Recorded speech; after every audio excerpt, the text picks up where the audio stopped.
Okay, good. So, hello everyone. My name is Maria Musmuti. I am a lecturer at the Institute of Advanced Legal Studies. I would like to say hello to everyone. I will be facilitating this Urban Law Day. So, I would like us to start with the introduction and welcome addresses. And I would like to first give the floor to Dr. Remy Sitchping, Chief of Policy, Legislation and Governance section from UN Habitat, for his welcome address. Remy, you have the floor. Thanks a lot, Maria. Good morning, good afternoon, good evening to everybody. On behalf of UN Habitat, I'm very pleased to welcome you all at this 7th edition of Urban Law Day, which we usually celebrate with the Institute of Advanced Legal Studies of the University of London. In this context of unusual time, this is the first virtual Urban Law Day that I'm happy to see many faces, many of you joining during this special celebration.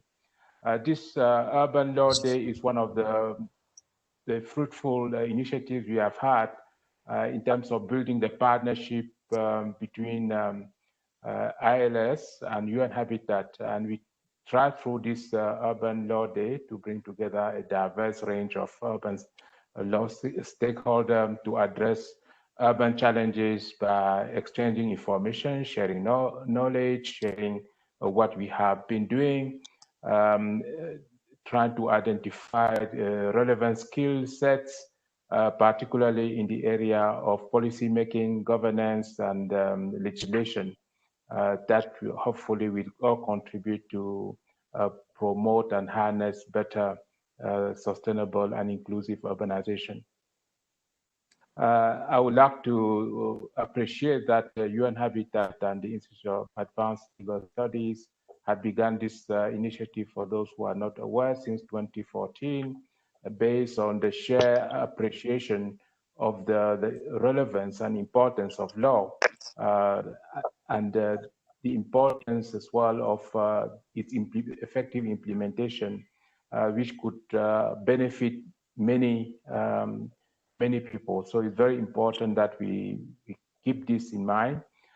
In this context of COVID-19, it becomes more relevant to look at the contribution of laws and regulations in this uncertain time. This COVID-19 pandemic is showing that it's important to look at the type of regulations and the type of decisions that need to be strengthened. And one of the key elements that have come into play had been the coordination role, either assigned to national government or subnational government, the issue of rights and responsibilities of national, subnational government and the citizens, and how do we navigate through some of these rights and responsibility. In that context, it becomes very critical that regulation can actually try to level the playing field to benefit everyone and to address not only the recovery strategies, but the impact that it can have on many people around the world and in specific countries. At UN Habitat, we believe that laws have the power to regulate fair power relationship, to allocate equitable public goods and services, and shape urban institutions in a way that can promote human rights and inclusivity. We also value the participation and look forward to hearing more insight from the participants, all the presenters here gathered to really look at this particular topic of COVID-19 and in the context of cities, with the focus on lesson learned and what the future of law might look in after COVID-19, if this after COVID-19. At UN Habitat, just to close, we are particularly eager to contribute and learn from all the discussions and take away some key entry points, some key lessons that will help us advance and support those who we serve. So back to you, Maria, and thank you, and look forward to a fruitful discussion. Thank you very much, Remy. So I would now like to Dr. Constance Stefanou, the director of the Sir William Dale Center for Legislative Studies of the Institute of Advanced Legal Study. So Kostas and Remy are the two, let's say, leaders of this partnership, and I would like to thank them both for their contribution. Well, Kostas, you have the floor. I hope you can see me. I'm doing the responsible thing. As you can see, I'm wearing a face mask because this is a seminar on urban law and what to do in an urban environment. And according to the World Health Organization, we should wear a mask. So this is what I do. So I would like to welcome you all on behalf of the Institute of Advanced Legal Studies and the Sir William Dale Center for Legislative Studies for Urban Law Day 2020 with the topical title, The Post-COVID City, Lessons for the Future in Law and Development. It is our first ever digital conference, and although I know that people are already complaining that there are far too many webinars and some might even feel webinared out if there is such a thing, I am very glad that we are today able to have colleagues from Africa, from America, colleagues who might otherwise be unable to attend in person. This is our Urban Law Day number 7. And I'm very proud. I'm proud because in the UN Habitat and ILS relationship, Urban Law Day is the tip of the iceberg. And my colleague Maria Musmuti, I think, has prepared a presentation detailing the different facets of our relationship. Thank you for coming. Thank you for attending this digital conference, which is, of course, very topical. And just to remind people, the ILS has a whole day conference on emergency legislation and COVID-19 on the 10th of September. I will now leave you in the very capable digital hands of my colleague, Maria Musmuti, who I think has a presentation ready for you. Just remember that I will be happy to publish an article version of your presentation in the European Journal of Law Reform. And of course, if we have enough presentations to reach 55,000 words, we can even have a special issue on urban law and COVID. I will not go away, of course. I will merely silence my microphone and camera. Thank you very much. Thank you for attending. And I think, Maria, it's over to you now. Thank you very much, Kostas, for this warm welcome. Like Kostas said, if it's possible to mute your microphone, you do not have the floor. And I would also like to let you know that the meeting is being recorded. So I have a very brief word to complement what Kostas and Remy already said. I have a very short PowerPoint just to show you what we've been doing during the last 6-7 years that we've been working together.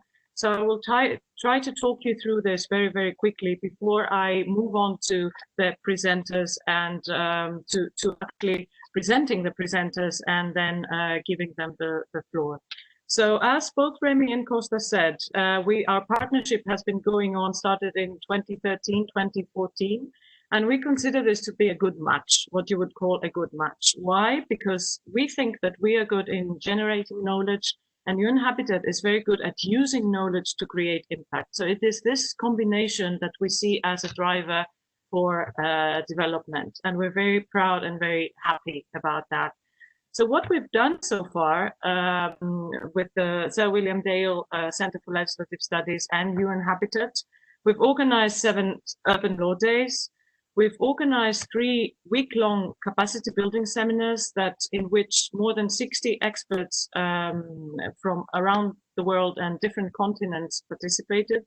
We had 1 short training in the Malaysia World Urban Forum where 120 participants were present and actively engaged in the discussions.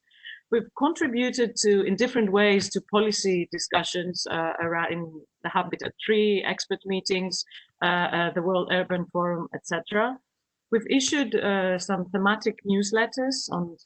The latest ones are on smart cities and human rights cities. And we've tried to generate knowledge through academic papers, participation in conferences, contributing to collective volumes. We've also had some joint publications with the contribution of students. So we're trying to involve the new generation of learners also in this partnership. And I think this is very interesting. We've also contributed, again, using students to work in projects to 3 ongoing habitat projects. So we have this dedicated Urban Law Initiative webpage. So I will be uploading all of the content and the presentations if the presenters agree there. And all of these are active links. So if anyone is interested to find out more, you could do so by accessing this presentation and finding out through the links. So what do we think we have achieved? I would say that one of the things that I believe we have contributed to is that the role of the law and the importance of law for sustainable development is now more widely recognized. I mean, it was always back there in the back of everybody's head, but I think now it's more in the agenda, it's more in the discussion, and I think this is something I would like to hope that this is something that we have made a contribution to. I think we've tried to, and we've achieved to network, to assist in the networking and discussion between academics, policymakers, and practitioners. So trying to bridge academic knowledge with practice, trying to bring issues to the agenda and identify niche areas that then can be taken up in policy and legal discussion, then feeding into ongoing policy work and using academic knowledge to improve practice, as I said before, and then building awareness around legislation and lawmaking and the fact that specific skills are needed for this. So not everybody can do it, but getting more familiar with what is required. So all this brings us to this first online 2020 Urban Law Day on the post-COVID city. So the purpose of this and the thinking behind this Urban Law Day was to try to focus on the lessons. What did we learn from this pandemic? And if this were to happen again, what should or what could we do differently in relation to cities and development? So we have an amazing cohort of speakers who have agreed to be part of this Urban Law Day, and I would like to thank them all. I will be presenting them in a moment. We have an impressive attendance list. We had almost 200 registered participants until a couple of days ago. So I hope they will be able to join us. And we hope that we have a great forum for discussion. So please make sure you send your questions in the chat. And we will, from our side, we will try to make sure that we have sufficient time to address all of them, and if not all of them, as many of them as possible. So coming to our speakers, we have with us today Professor Marius Pieterse from the University of Witwatersrand in South Africa. Marius is a well-known scholar in constitutional and socio-economic rights, and he has been active in this field with very significant contributions. We have with us Professor Geeta Tiwari. Excuse me if I'm mispronouncing. She's the director of the Urban Law Center at the Fordham University School of Law, and she's also one of the editors of a very important collective volume on law and the new urban agenda, a very important contribution to the discussions around urban legislation. We have with us today Robert Louis Letterton. I guess we all know who Robert is. Who is Chief of Land, Housing and Shelter Section at UN Habitat. So Robert was was leading this when it all back when it all started, and I would like to thank him for all his contribution during the previous years.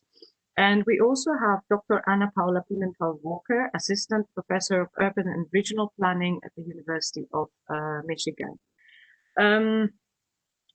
We have very interesting contributions, and without taking any more time, I would like to give the floor to the first of our presenters, Professor Marius Pieterse, for his presentation that is titled "Rights Clashes, Legal Fault Lines and COVID-19 in South Africa's Informal Settlements." Marius, you have the floor. Please, everyone, mute your microphones, and if you have any comments or questions, please write them in the chat box. Marius, over to you.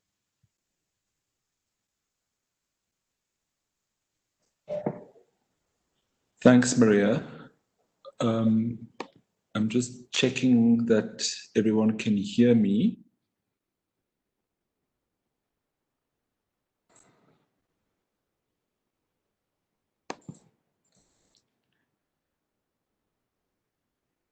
Can you hear me? Yes, we can hear you very well. Okay, great, thanks. And I'm hoping that you can see the screen that I am sharing. We can. Thanks, Maria, and thanks for the opportunity to present. So as with other public health crises before this one, COVID-19 is highlighting society's fault lines, and I'd like to briefly reflect today on some of the legal fault lines in housing law and human rights law that I've come across recently in engaging both with government officials, representatives from civil society, and housing developers in trying to crystallize an appropriate policy response to the virus in South African cities and informal settlements. This exponential graph that you see is South Africa's from about a week ago. It shows the rise in total number of COVID infections in relation to major government responses, represented by the numbered arrows, with number 4 representing South Africa's early hard lockdown being imposed, mainly to buy time to capacitate the health system, and numbers 6 and 7 depicting the 2 main staged relaxations of this lockdown and the gradual reopening of the economy, which, as you can see, has also opened the gates for the virus. Throughout, much of the government focus, as well as media attention, has been on the impact of the virus and the economic impact of the lockdown on the estimated 1.2 million vulnerable households in South Africa's estimated 2,700 urban informal settlements, where overcrowding and lack of water and sanitation services complicate both physical distancing and hand hygiene, where individual and collective health statuses are already compromised through poverty, and where access to healthcare services is frequently hampered.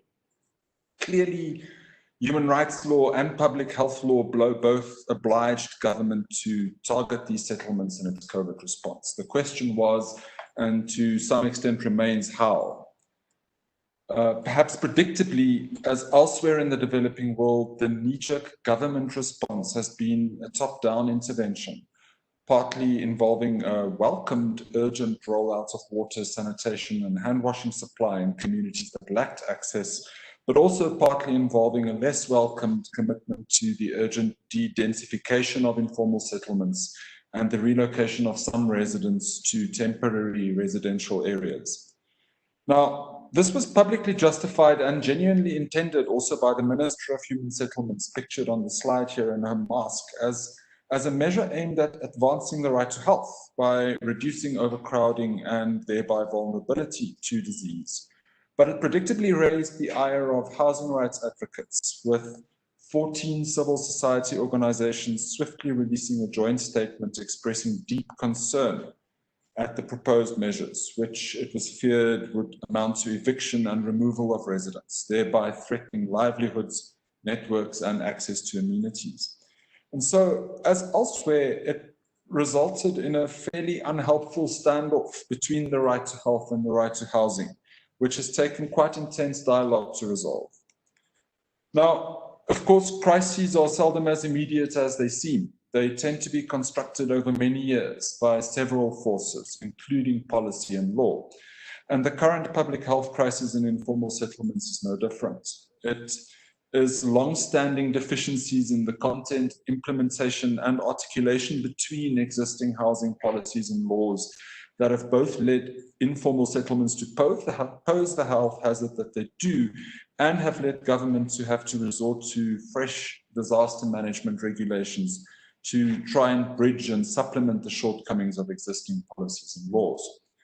I'm thinking here primarily of two progressive policies that were at the state's disposal at the outset of the outbreak, being the Emergency Housing Program, or EHP, and the Upgrading of Informal Settlements Program, or UISP, both of which pretty much do what it says on the tin, but neither quite catering for the kind of response that now seems to be required. Both the EHP and the UISP are devolved programs, rightly triggered and led by municipalities in accordance with their integrated development programs. But this has led to their uneven implementation due to uneven capacity and uneven political will at municipal level.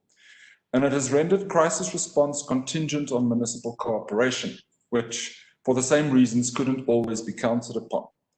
The EHP, while certainly responsive to disasters, has quite a piecemeal and inconsistent implementation history, and has often led to the kind of consequences civil society organizations have been keen to avoid in scenarios like the current one. Often people have been relocated in terms of the EHP to far-flung temporary relocation camps, which have been no better serviced and far poorer connected to the urban fabric than the informal settlements that they were meant to temporarily replace. As often, relocation has not been temporary, with many communities still in relocation facilities many years after their initial relocation, which in terms of tenure, on the contrary, remains both temporary and precarious. Civil society organizations by far prefer the UISP, which is a participatory and in situ program aimed at gradually and incrementally formalizing informal settlements. Although this is a program that does not sit well with the political discomfort with informal settlements and with the government's preference for slum eradication and so-called rollover upgrading, where areas are developed with subsidized formal housing after inhabitants have been relocated.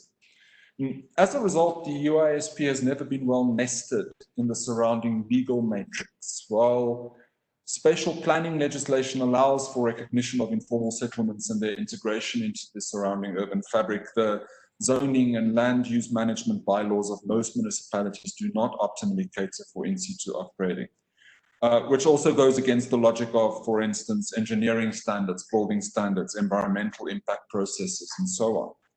And if you then add time-consuming land acquisition processes and difficulties with devising and implementing appropriate tenure options, as well as tardy and decapacitated municipalities, you then have a program that, while full of potential, is not capable of delivering at the tempo and scale that the response requires. And so the challenge has been devising a set of disaster response directives that articulate with the strengths of the EHP and the UISP while supplementing their weaknesses and advancing both the right to health and the right to housing, which, it needs to be pointed out, have themselves also not optimally developed in South African constitutional law and jurisprudence. In the main, I would argue this is because they've been developed separately in silos, in a piecemeal case-by-case manner. Litigation on the right of access to healthcare services in South Africa has been very care-centered, with all major court cases having relied on the right of access to care in Section 27 of the Constitution, and typically challenged laws that restrict or diminish access to medicine or hospital care.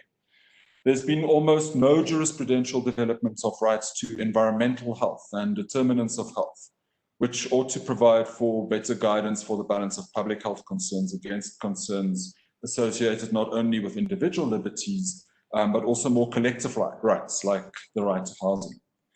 This right to housing, meanwhile, has mostly been defensively invoked to stave off evictions, which has meant that, when successful, it has often served to defend the status quo, people living in circumstances that actively endanger their health and well-being. We have little clarity on the positive dimensions of the housing right, apart from emergency situation where, thanks to the well-known Grootboom decision of the Constitutional Court, there's a duty on the state not to turn a blind eye to the emergency needs of those most in peril. elaboration on this obligation, perhaps along the lines that it was applied in the Kyalami Ridge decision to justify the construction of an emergency camp near a well-to-do suburb, would have gone a long way in the current circumstances to imagine a policy response that at once removes people from immediate health threat, but not from their right to the city. Other features of South African human rights jurisprudence that is useful for the response in the current crisis is the Housing Rights' insistence on judicial oversight for eviction, even in terms of disaster management legislation. The well-developed proportionality analysis for for deliberating limitations on individual rights, though this has unfortunately never been applied to balance tensions between seemingly conflicting socioeconomic rights. Similarly, underdeveloped links between the common law on informed consent for treatment and the right to health. And then, and this one finally is well developed, the requirement developed in eviction jurisprudence that evictions must be preceded by meaningful engagement between communities at risk of eviction and the state over, among other things, the reasons for eviction, the alternative forms of accommodation to which they can avail themselves, and so on. Fortunately, as a good faith attempt by the government to bridge the health housing standoff over the COVID response, the state has resorted to a similar but higher level form of engagement. It established a policy platform with department officials, civil society organizations, local government, academics, social movement representatives, and others to try and thrash out the way forward for COVID and informal settlements.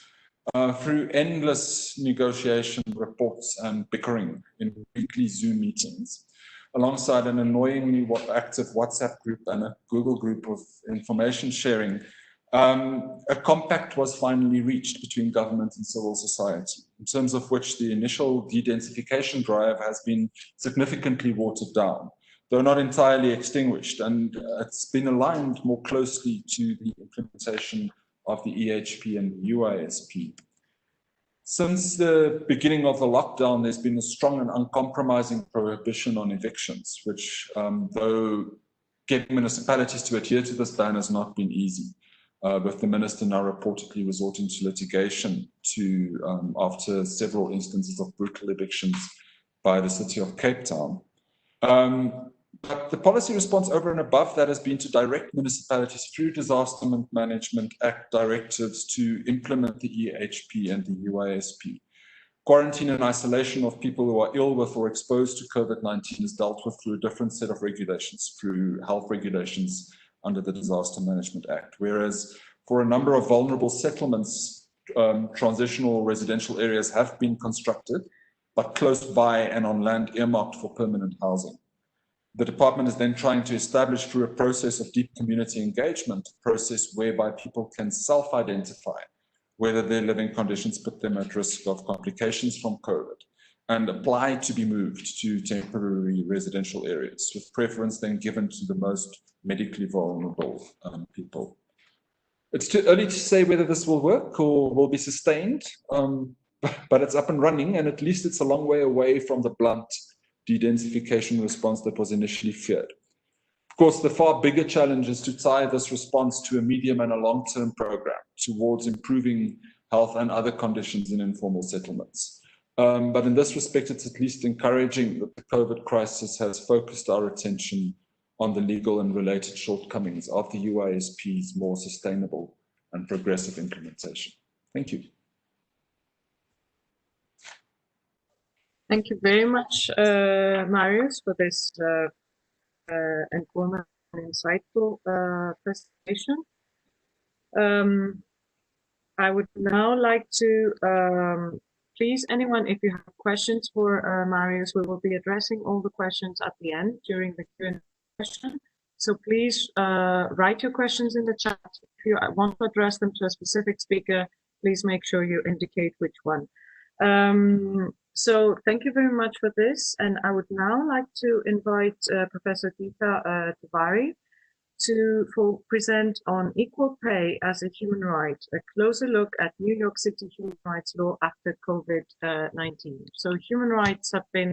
So gender issues have been very, very prominent in this crisis, but not probably have not been given too much attention when it comes to the design of measures or anything. This is just a personal observation. Gita, you have the floor.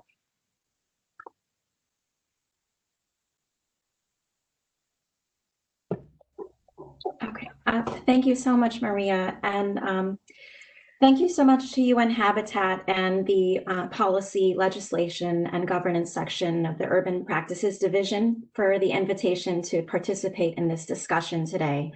I am grateful to work with UN Habitat on inclusive critical thinking and practices that are required, especially today, to affect change in our cities.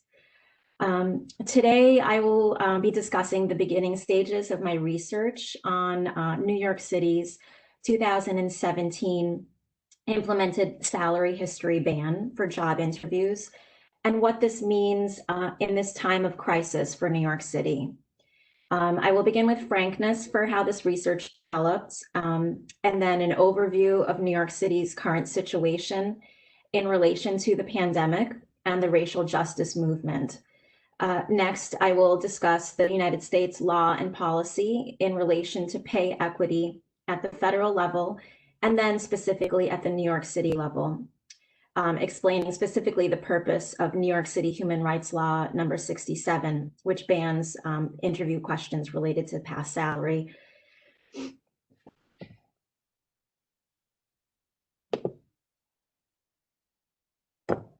Okay. My research in this area began in my work with the faculty director of the Urban Law Center, Professor Nestor Davidson, on this book that Maria had mentioned, Law in the New Urban Agenda. And the law in the New Urban Agenda examines the legal dimensions of the NUA. And in working with our chapter contributors on issues including post-natural disasters, transportation and mobility, informal workers, issues that all severely affect marginalized communities. I wanted to focus on how the intersection of gender equity and cities, specifically in New York.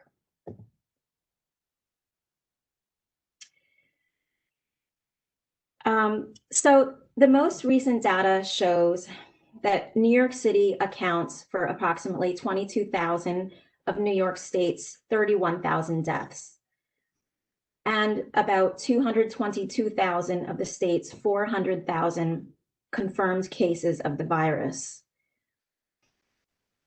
With the recognition of the color of COVID, African American and Hispanic communities are dying at about double the rate of white communities and are more likely to be frontline essential workers in this pandemic. Coupled with the virus's disproportionate burden placed on women as caretakers more often than men, especially in single-family households, we need to respond to this current economic and health crisis in a way that addresses all people's concerns. This slide is a tweet from the New York City Gender Equities Commission. The Black Lives Matter movement was created not only to recognize systematic injustices, but to dismantle them completely.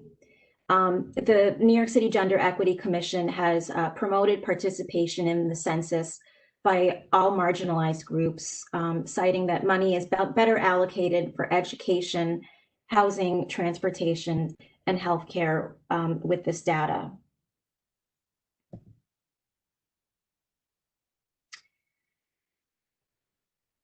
In relation to job loss, the coronavirus has hit women harder than men. Women made up approximately 49% of the overall workforce in the United States, but accounted for about 55% of job losses in April. This was largely because they lost the majority of jobs in industry sectors most affected by closures due to COVID-19, such as hotels and the food industry.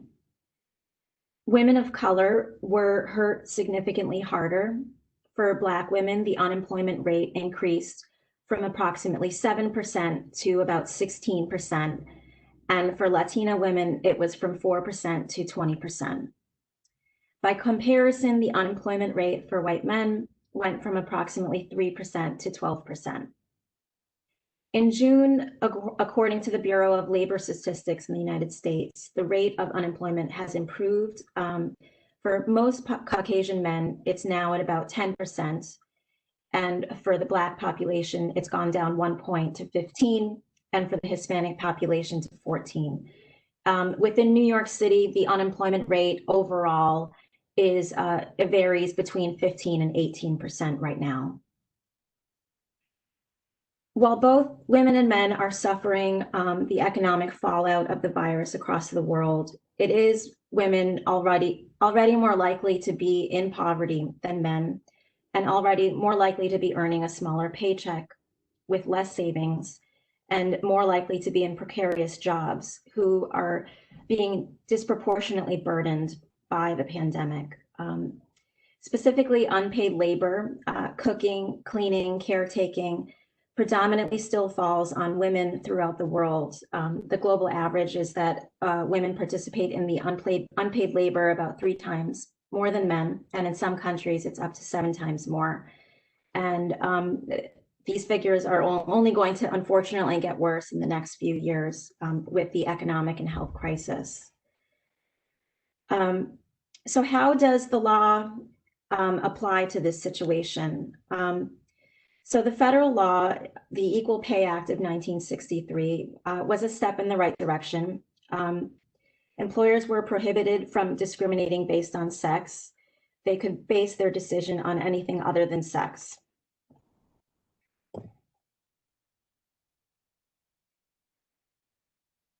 New York City took this law a step further to be more progressive. To give some background on how the New York City Human Rights Law was created, in 1943, a Committee on Unity had been created, as it was the mayor's plan at that time to make the city a place free of discrimination, where democracy is a living reality. In 1962, this group was renamed and became the Commission on Human Rights and given enforcement powers, specifically the authority to receive and investigate complaints. In 1965, Local Law 97 was created, which is the human rights law of the City of New York. The Commission's jurisdiction expanded through successive amendments. In 1981, the amendment to protect people with mental disability, and then to protect people include coverage of sexual orientation, protections in employment on the basis of conviction of arrest record, marital status protection in employment, and public accommodations as well. In the early 2000s, amendments were placed to protect victims of domestic violence.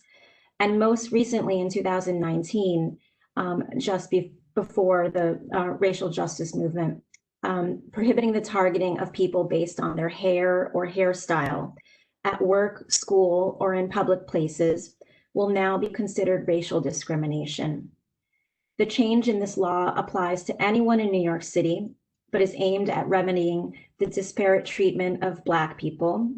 The guidelines specifically mention the right of New Yorkers to maintain their natural hair, treated or untreated hairstyles. In practice, the guidelines give legal recourse to individuals who have been harassed, threatened, punished, demoted, or fired because of the texture or style of their hair. The City Commission can levy penalties up to $250,000 on defendants that are found in violation of the guidelines, and there is no cap on damages. The Commission can also force internal policy changes and rehirings at the offending institutions. The New York City Human Rights Commission is charged with the enforcement of the human rights law. And this is under Title 8 of the Administrative Code in the city. The commission is divided into 2 major bureaus, the Law Enforcement and the Community Relations Bureau. The Law Enforcement Bureau is responsible for the intake, investigation, and prosecution of complaints alleging violations of the law. And the Community Relations Bureau provides public education about human rights laws and helps cultivate understanding and respect among the city's diverse communities. The New York City Human Rights Law is one of the most comprehensive civil rights laws in the nation. It prohibits discrimination in employment, housing, public accommodations based on race, color, religion, creed, age, national origin, alienage, citizenship status, gender, including sexual harassment, gender identity, sexual orientation, disability, pregnancy, marital status, and partnership status.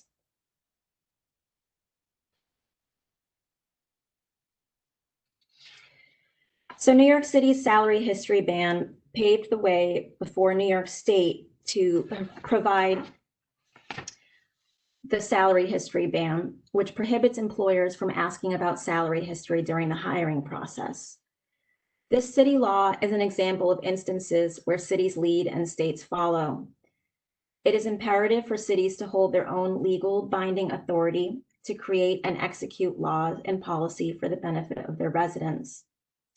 This past week, New York State Governor Cuomo stated upon the city's entering phase 3, I also remind local governments of their duty to enforce the standards that have made New York's reopening safe and successful. I believe that this is a reference to the New York City Human Rights Commission and the active involvement they've taken in ensuring that people understand their rights in relation to discrimination, especially now in relation to the coronavirus.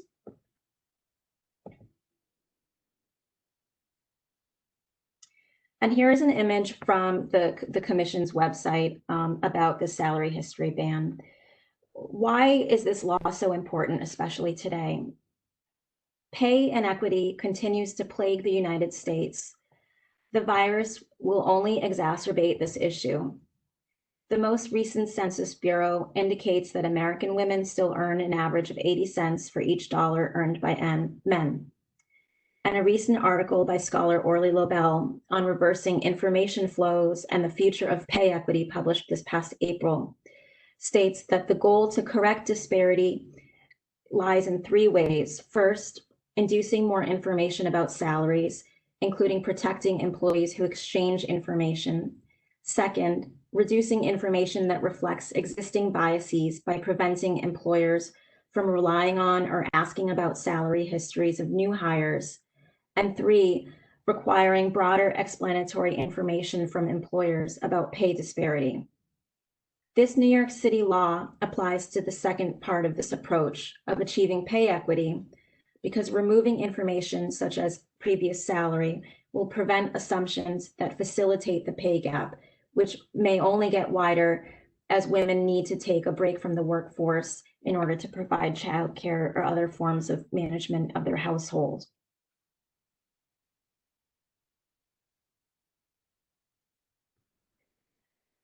And the New York City Commission on Human Rights is, as it's charged with enforcing the human rights law, may impose a civil penalty of up to $125,000 for unintentional violation and up to $250,000 for willful, wanton, or malicious act.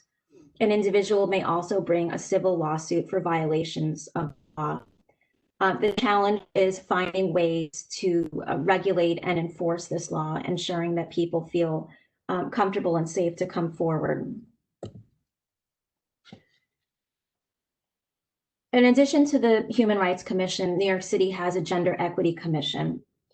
Concerned that too many New Yorkers continue to face discrimination because of their gender, the Mayor de Blasio established this commission in June 2015 to address issues of inequity and discrimination facing girls, women, and transgender and gender non-conforming persons, regardless of ability, age, ethnicity, race, faith, gender expression, immigrant status, sexual orientation, and socioeconomic status. The Gender Equity Commission this past June hosted a public town hall for people to voice concerns in relation to the pandemic and the racial protests that we have been experiencing. A holistic and integrated approach to women's economic empowerment is essential. Especially now, employers should be reviewing their policies and hiring practices to be certain that questions regarding salary history are eliminated and that written policies fully conform to the expectations of the law. The Human Rights Commission, in response to the pandemic, has been providing a weekly virtual Know Your Rights workshop to New York City residents and workers, and has invited companies to collaborate on these workshops. Nala Balji, the senior gender advisor to the Secretary General of the United Nations, stated, "Our formal economy is only possible because it's subsidized by women's unpaid work. Women are more likely to take a break during their career, to have children, or take a lower paying position that offers a more flexible schedule because of these unpaid labor concerns. This should not explain the pay gap, and unconscious bias and discrimination are more likely to affect the pay gap, but they are difficult to measure. The gap also widens with career progression."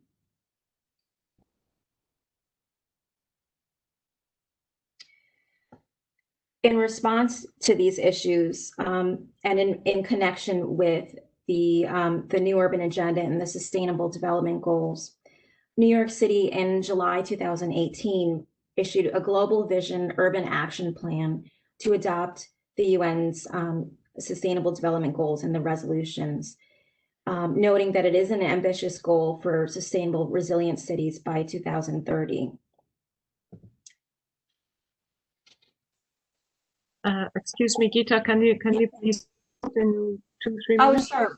Of course. Sorry about that. Thank you. I guess I'll conclude by lessons to think about.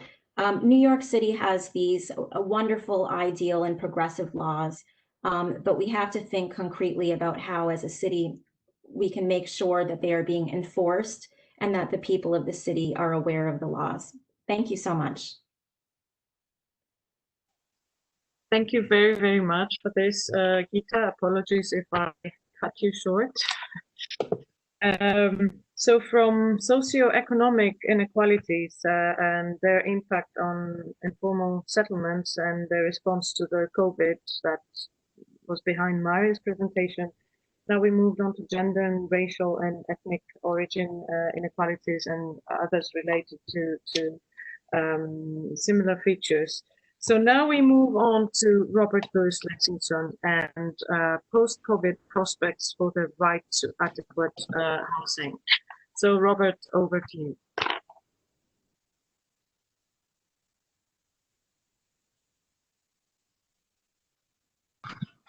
Okay, can you hear and see, I guess is the question.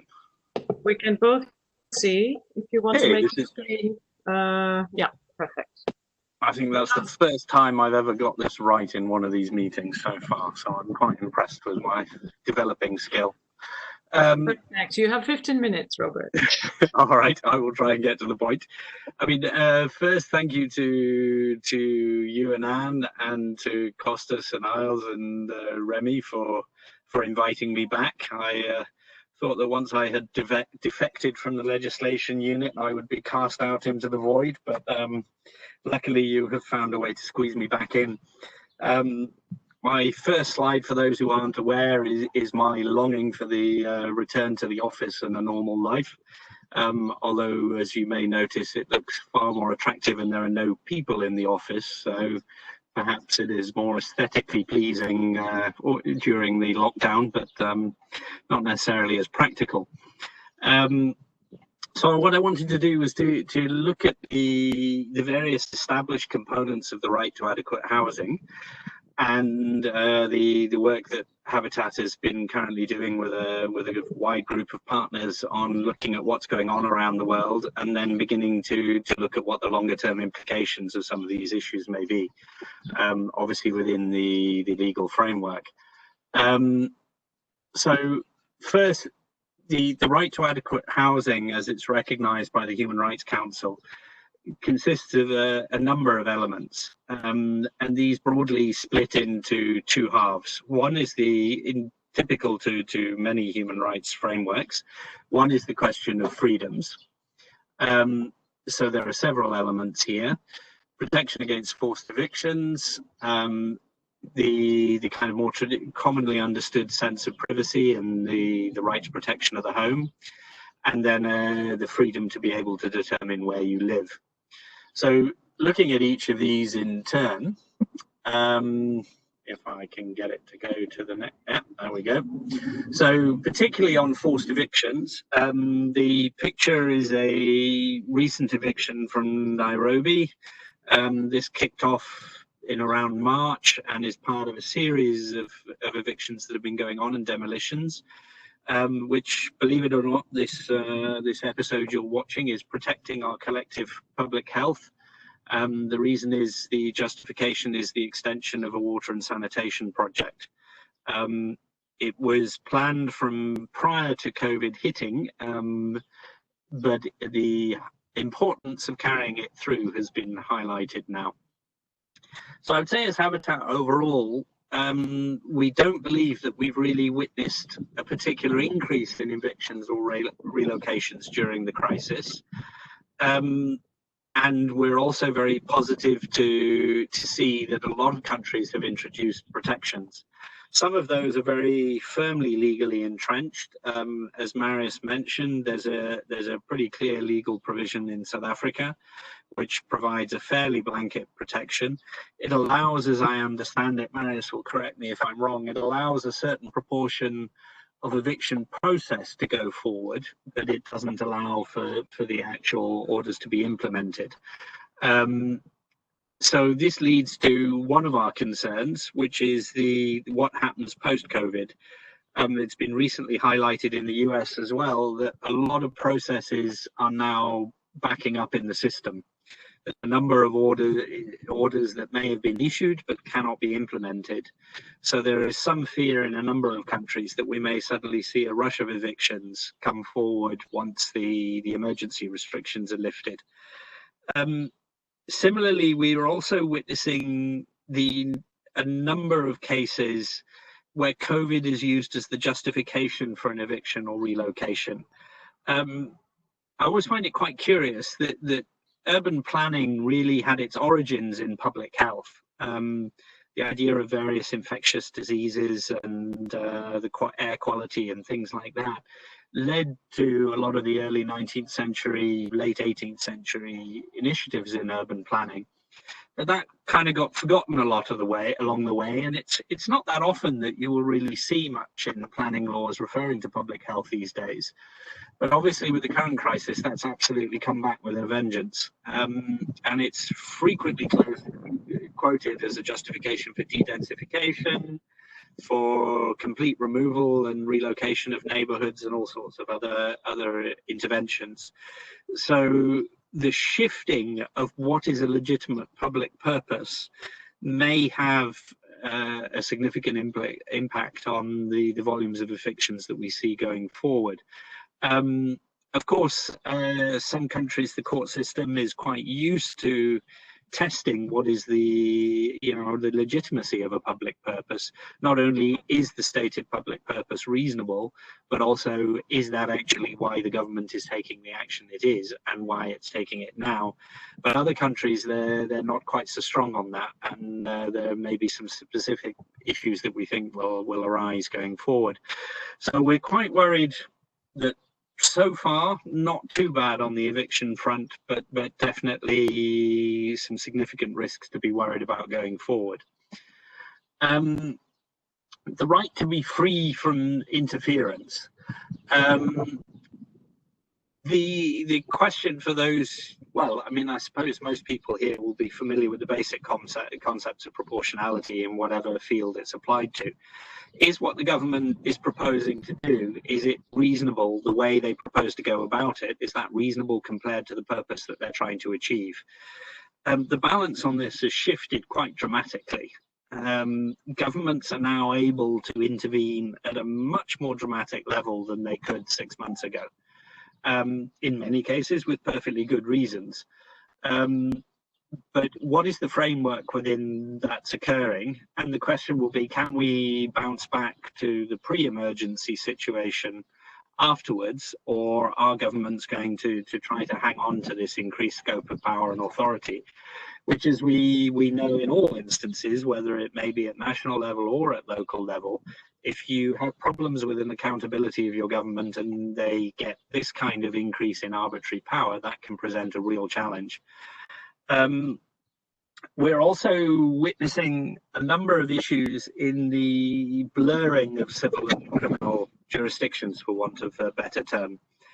Many things which traditionally used to be considered as civil issues, and that potentially you could be fined for or you could be warned for, are quite rapidly escalated now and frequently can become criminal charges. This is particularly a concern in terms of both spatial and group discrimination. Spatially, there is almost no doubt that oceans of literature out there that underprivileged neighborhoods, without a doubt, suffer a greater burden of criminal action in terms of criminal police action, enforcement, searches, criminal charges. These tend to be focused on underprivileged areas. As far as we can tell at the moment, that trend continues, and this applies probably even more in developed countries than developing to a certain extent. Possibly this is something that feeds into some of the civil disturbances that have been seen in the US and other countries, but it's also a significant factor in a number of developing countries. Frequently, if you look at neighborhood lockdowns, those also tend to focus on underprivileged neighborhoods. So there is a significant risk of discrimination. And again, the question becomes, when does this get lifted? Is this a trend that is going to continue? And if it does tend to continue, what is the capacity of the legal system to check it and bring it back into line? Because clearly the ground has shifted dramatically. On the plus side, on the question of choosing where you get to live, we see in a lot of public discourse that there is a much greater recognition of the importance of housing, not simply as a question of four walls, and not also only to do with public health. We see it going on in, well, public health in terms of the pandemic dimension. Also, much more attention is being paid to housing as a question of mental health, housing as a question of economic security, social security of entire communities, these kinds of things. That is definitely a very positive trend that we hope will remain, and critically that we hope will be supported with budgets. There is a very significant trend in a number of countries to push to see housing as a market-dominated sector. In our view, this is not likely to end well, and we need to make sure that the proportional engagement of public authorities is maintained. So if we're going to have a greater emphasis, that needs to be accompanied by greater public resources, greater public attention. We do face challenges. Freedom of movement is being considerably curtailed in almost all countries. Again, this is a question of who does this affect? For example, in many cities, this affects people with cars far less than it affects people who rely on public transport. It tends to affect people who are in middle class, relatively low density neighborhoods, less than it affects people in higher density neighborhoods. There are a number of disparities that come out of this. That is creating immediate challenges now, because freedom of movement obviously has immediate social and economic consequences. Whether you can keep your job, if it still exists, whether you can relate to your community, whether you can relate to your family. There are a number of issues around that. There is clearly, as I think this illustrates, a very high risk of disproportional impact from what are otherwise perceived as neutral regulations. So fairly sort of classic constitutional analysis. We're finding that there is also a fairly big concern around the degree to which duty bearers recognize the burdens that they have. There are a lot of people in public authorities who will tend to take the view on some of these issues that it's not their problem. Somebody else should be dealing with it. And that creates challenges with intergovernmental relations.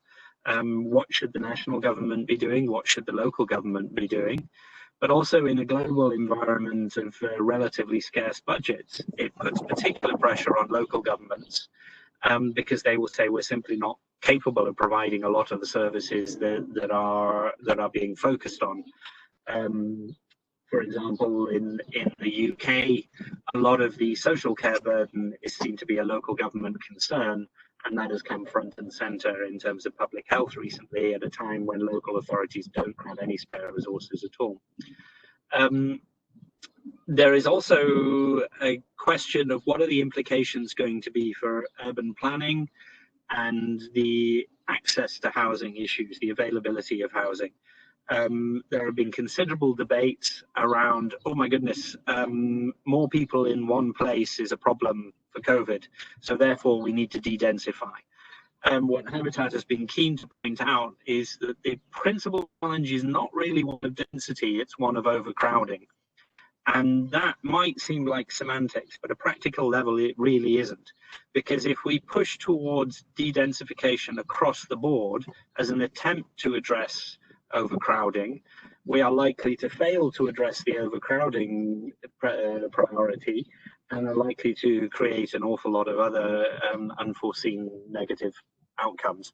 So we need to be careful that the way in which we allow COVID responses to influence urban planning, particularly to come through in the regulatory level, where in most planning systems, Anne can probably speak more to this, but in most planning systems, we find a very high level of discretion with how the regulatory level is implemented or even designed.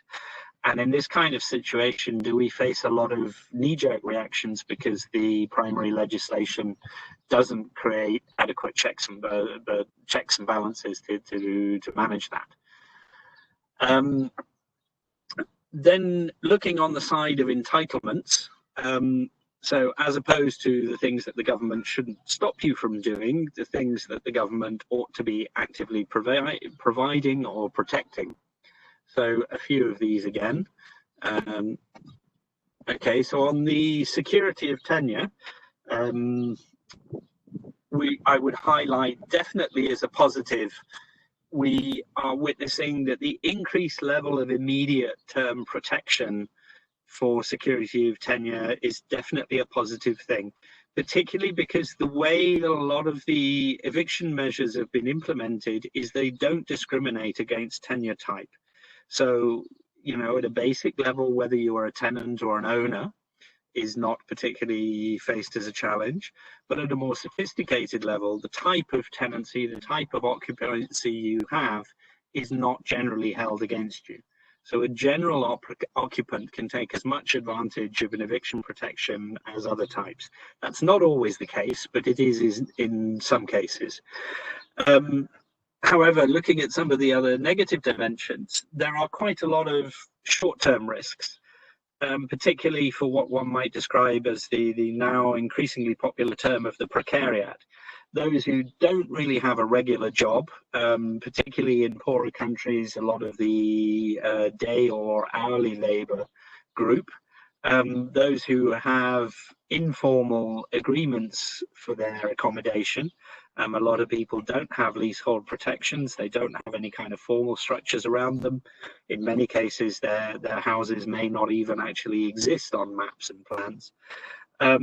This is mostly because the livelihoods for a lot of these people have disappeared. And while there is some legitimate concern around the interests of landlords of saying, well, if people can't pay the rent, then they need to be moved on because otherwise the landlord will become bankrupt. There is a question of the public policy of where do you want the burden of COVID to fall in the society. Presumably, as much as possible, we want to be shifting the burden up the resilience scale. So as much as possible, avoid direct burden falling on those least able to cope with it. Unless we maintain some of the protections and we look at the long-term implications of rent holidays and eviction bans, we run a risk of the precariat being in the long term squeezed out dramatically, which will probably further marginalize them spatially, push them more out to the fringes of cities, further away from transport and economic opportunity, but also from basic services in health, sanitation, and other things. Robert, sorry, can you please in a couple of minutes? Yeah, shouldn't take me more than a couple. Longer term risks in the landlord tenant structures, which are sort of largely touched on, but more also in addition, the question of long-term risks in land ownership patterns.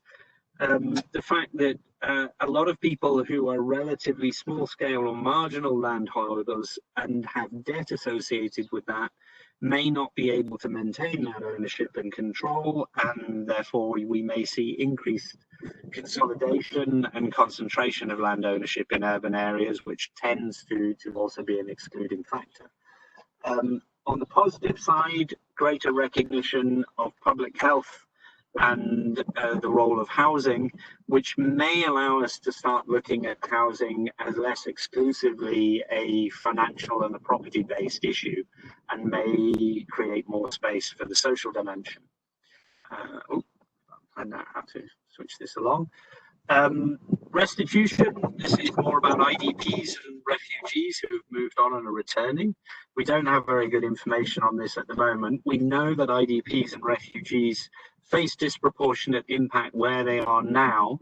Whether public health will negatively or positively impact their ability to return to where they came from, we just don't know at the moment. But it is possible that there may be some impacts there. Equal and non-discriminatory access to adequate housing. Clearly, there is a negative impact from the economic fallout. There is also a negative impact due to perceptions of public health risk. Those in poor neighborhoods, those from low-income categories, are generally perceived by society as a higher level of public health risk. They get discriminated against, they get excluded. Also a risk in that public policy has been very focused on quick responses. We need to deal with this pandemic now. That significantly increases the risk of disproportionate impact because there hasn't always been very good analysis of the policies we're putting in place. In strong governance systems, that's beginning to feed through now, and we'll be able to look at what's happening. Where that kind of policy analysis is not available, it's not so clear. However, on the plus side, there is much more discussion now of quality of housing as a basic need. That you can't just say we're trying to get a minimum number of roofs over people's heads. It's got to go significantly beyond that. Participation is a concern because, as in the situation with most, again, emergency powers, quick responses, that means that you get more centralized decision making and you get more directed policy making coming from the top. The plus side being there is a lot more discussion about community resilience and community solutions, but we're not sure whether that will have real tangible impact going forward. So the overall outlook on this is somewhat negative, but there is a potential to turn that around. And then really, this is just the close, is to say that these aren't so much legal questions, although they do have legal consequences, but the characteristics of what is adequate housing become important. Some which I've mentioned already, the security of tenure, the affordability and accessibility and location issues, but also we still have to keep an eye on cultural adequacy. I think the helicopter's decided I have to end now as well. And the availability of services and materials and facilities in the area. All of these are things that are going to have legal implications, and particularly are going to have civil rights implications going forward. Thank you. Thank you very much for this overview and for trying to highlight the lessons and the risks and achievements. So let's now move on to Dr. Ana Paula Pimenta-Walker, who will talk to us about access to justice after COVID-19, the limits of the administrative law model to enforce socioeconomic rights in Brazilian informal settlements.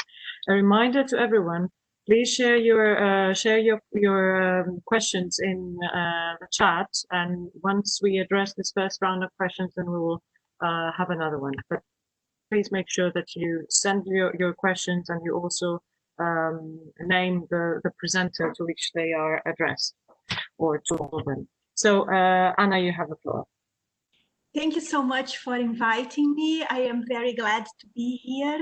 I am sharing with you today my research with my colleague Maria Arquero de Alarcón and in partnership with the Gaspar Garcia Center for Human Rights. So I'm dividing these presentations in 3 parts. The first part is based on my court case research with informal settlements in areas of environmental protection. The second part is based on a participatory action research on access to water and tenure security during COVID with several housing movements and universities in São Paulo, Brazil. And the last part is just my 2 cents on how to move forward on a model of access to justice that is different from the administrative law model of enforcing housing rights. So what called my attention to this problem was being in the field and reading the literature and hearing people complaining that they had been fined for an environmental crime. So working with informal dwellers, they would say, oh, I have a fine and I need to appear in court because we deforested this area to build our informal settlement.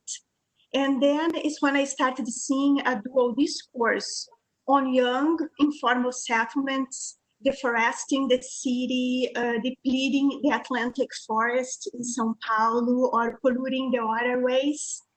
Simultaneously, there was another discourse about consolidated informal settlements being walkable, dense, and mixed use, therefore very good for the environment.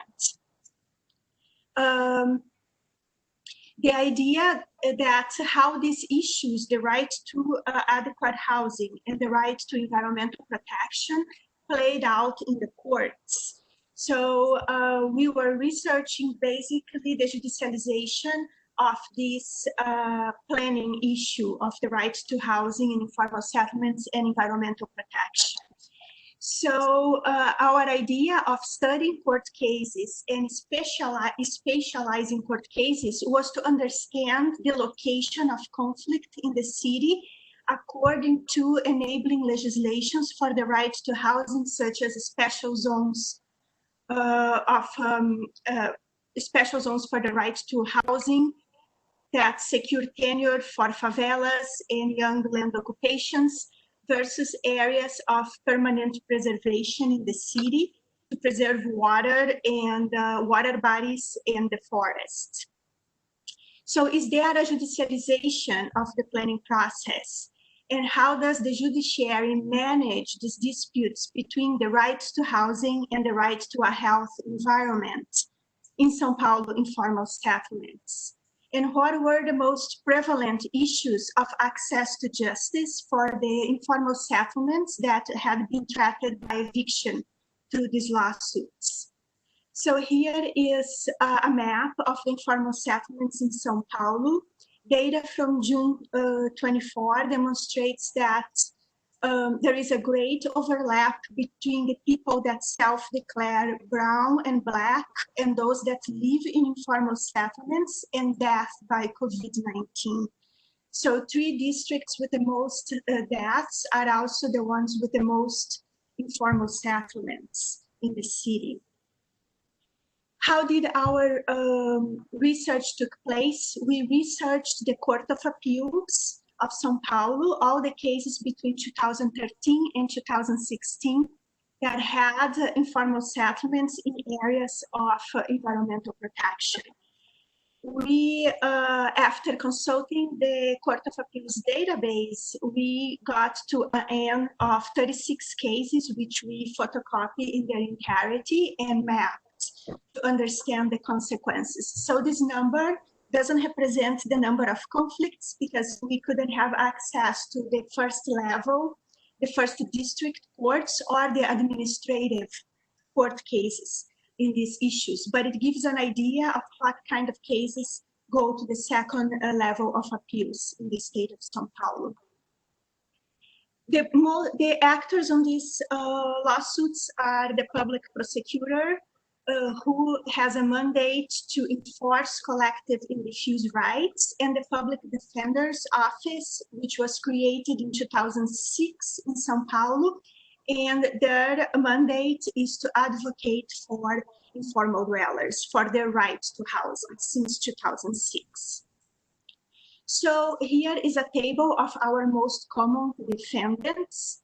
City planners appear as defendants in almost half of the court cases, and they respond for civil action lawsuits in close to 70% of the cases. So either the public defender is suing for the right to housing, suing the city for the right to housing, or the public prosecutor is suing the city to protect the environment and to clear informal settlements out of areas of risk for geological mudslides and washouts. So the city doesn't act much as a plaintiff in these cases. Only in 19% of the cases they are the plaintiff, and usually they sue the developer for letting the area to be occupied, the environmentally protected area to be occupied, or they sue the illegal subdivider. In terms of access to justice, this data, basically there is full representation at the second level of appeals. Every informal settlement is represented. Nevertheless, because we have copies of the case since they started in the first instance, the first district, it takes 353 days for informal dwellers to acquire legal representation. And but the most problem is not legal representation per se, but the service of suits, to get to know that there is a lawsuit that involves their informal settlement. And 78% of these lawsuits request the eviction of informal dwellers, but only 19% of them ended evicted. And we, further analysis of these cases is that they don't get evicted because these areas don't have much value, land use value, because of their environmental designation. You cannot build large things. So these lawsuits fulfill very limited function. They just stall the planning process, and this is very severe now with COVID. Since there is a legal pending that prevents the city from fully upgrading these areas, they stay in this limbo for years. And I don't have time to go over today, but we analyzed what kind of zoning typologies are more prone to conflicts, and we realized that it's precisely the zones that should be providing security for informal settlements. The special zones for social interest are the ones that are where most litigation takes place. More than half of the litigation here taking place in those zones. As you can see, in a more mapping these cases has been very important for us, because mapping is not common in legal cases, and they just talk about a point. So it's very difficult for an informal dweller to know if he is inside that lawsuit or not. And actually mapping and using drones can help us understand if there is any remaining environmental value to be protected. And you can see that there is a diversity of green areas that compose these lawsuits. So in not all cases, there is an actual conflict between the environment and the occupation. So what are the rulings of these lawsuits? Well, most rulings, 70%, affirm the supremacy of the plan and deny the plaintiff's claims for environmental remediation or housing rights. And this supremacy of the plan is justified by the separation of powers and by budgetary constraints. So judges say we cannot force, as the judiciary, we cannot force executive branch to do to interfere in their housing plans or in their environmental remediation plans. And usually there is, we talk about a right to a housing plan rather than a right to housing, and a right to an environmental plan rather than a right to environmental remediation and protection. So in the 30% of the cases where the city had to do something about the living conditions of informal dwellers, the plaintiff was able to prove a life-threatening situation, the imminent risk of mudslides and washouts, and also in one court case, it was a public health emergency, given the fact that the plaintiffs were able to demonstrate that the houses were on top of open sewage without any trash collection and with a pest issues of pest control that were very serious. So what does this bring us to now in times of COVID-19, especially for these places of limbo? We have been collaborating with informal settlements. For example, writing expert opinions about the right of stay put during COVID and not being evicted. The Office of the Public Defender unsuccessfully petitioned to the National Council for Justice to impose a moratorium on evictions for informal settlements during COVID. That was not successful. But yesterday, the UN Special Rapporteur for Adequate Housing condemned the evictions during the pandemic in Brazil, especially in the state of São Paulo, where we work. Another issue that we work on is we adapted some of our participatory action research to the COVID times, developing a survey on access to water. We started hearing about worsening conditions, more days without water services. It's hard if you don't have a legal connection to call for services to be fixed because you are not a payer of that service. So with the two housing movements, we got access to their lists of informal settlements connected to their networks. We reached out to them with a phone survey to better understand interrupted access to water in these communities. We are now supporting legal action that is on the way with this research in order to enforce access to water, and also the municipality asked for some preliminary results from this research in order to provide a better service for the communities. So this work is with all these partners that you see listed here, and it's still ongoing and preliminary. And this is the situation we are facing. Most cases of difficulties accessing water, the municipality is placing sinks at key points in informal settlements for washing hands. But we are advocating for connections to the individual houses in the informal settlements. So, what would access to justice look like after COVID? So what we realized after this research on seeking rights for informal dwellers is that the administrative law model of enforcing socioeconomic rights is absolutely inadequate for the post-COVID city. We cannot have court rulings that order the municipality to place informal dwellers in public housing waiting lists as the only solution for the lack of adequate housing.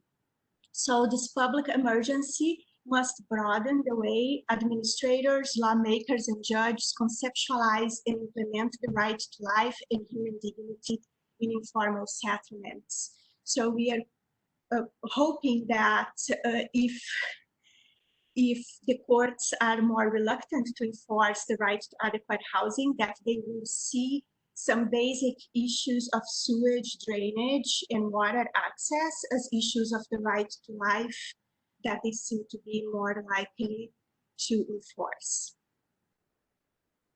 Thank you. Thank you very, very much, Ana Paula. It's interesting to see how research from the ground seems to point in the direction that not only the needs are changing, but also that the conceptualization of different notions is changing. Very interesting finding. Okay, great. Thank you all very, very much for these extremely interesting presentations, looking at different issues, but very closely related, like the balance of rights and rights clashes, the role of proportionality, access to justice as a specific area, housing, and then gender as a cross-cutting issue. So I would now like to open the floor for questions. We have some questions in the chat that we will start with, and then we can move on to the ones that come later. So please continue to write your questions, any questions you have in the chat. And if we have time later on, you can, no, excuse me, before that, I want to very, very briefly give the floor for 2 or 3 minutes to Robert Home from Anglia Ruskin University for a very, very brief case study of how the City of London responded to the COVID. Please, Robert, try to be as brief as possible so that we have time for discussion. You have the floor. Thank you. Can you hear me okay? We can, yes. Okay.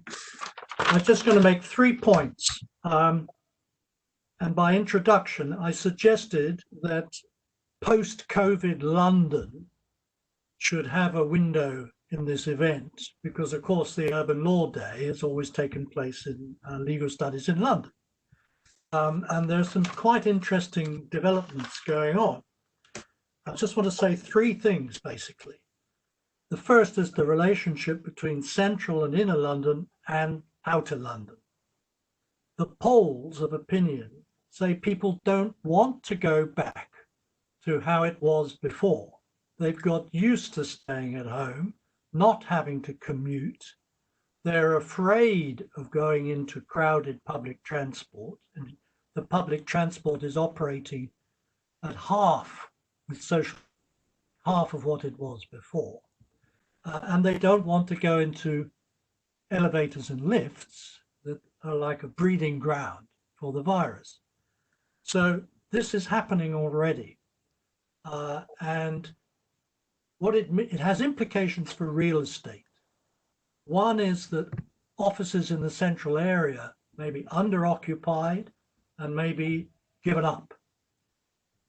It also means that if people are staying in the, let's call them suburbs, restaurants, shops, pubs will be more active there than they are in the central areas. So all of this is happening now, and post-COVID London will not be the same as it was before. That's the first point. The second point is that since we're talking about urban law, what are the likely legal changes? Prime Minister Boris Johnson in the last couple of days has proposed a further relaxation of planning rules to make it easier for landowners and developers to change uses and convert buildings into housing. So that the idea is that it's going to be easier to turn offices into housing. It was already like that, but it's going to be even more easy. Vacant buildings can be turned into housing. So this is potentially a further relaxation of planning controls. And of course, local authorities are so starved of cash anyway that they can barely carry out these regulatory functions. And the third point is really about resilience and the importance of public health measures and schooling. that there's a rethinking of what are key workers. And the key workers, of course, are the people who distribute the food, who collect the waste, and who make sure that schools and health facilities can operate. These are not people who can just stay at home in the suburbs and work remotely. So there needs to be a rethinking, and there is a pressure to restructure government, because we've had central government trying to do it all, doing it rather badly in the response to COVID, whereas local authorities and local health authorities have been struggling to cope. And the essence of the situation at the moment is that PPE, personal protective equipment, is being sourced locally when it should be really a central government function as part of public health resilience. And at the same time, the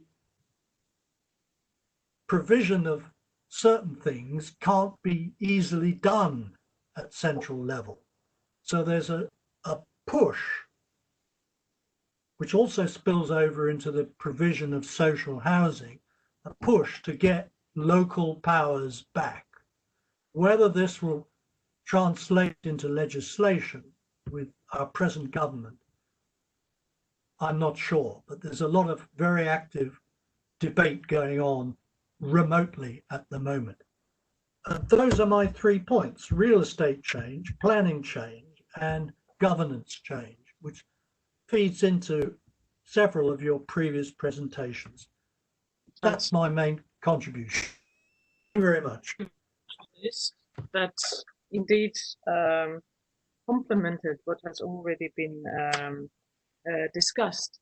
So I would like to start with the questions now, and I will take them from the start in order not to lose track. So we have a couple of questions for Marius with regard to the intergovernmental tension between KZN and the central government, whether that is because KZN is particularly vulnerable to opportunistic land invasions, or whether it's something else, and whether the central government has to litigate is an example of how the law in action or of a failure. And then a second question that relates to the underdeveloped jurisprudential development in relation to environmental rights, and whether this includes the constitutional provisions and those of some of the early post-apartheid legislation, like the National Environment Management Act, or whether there have been recent test cases in relation to gaps and overlaps among the many laws relating to today's topics. So Marius, if you would like to take the floor. Thanks, Maria.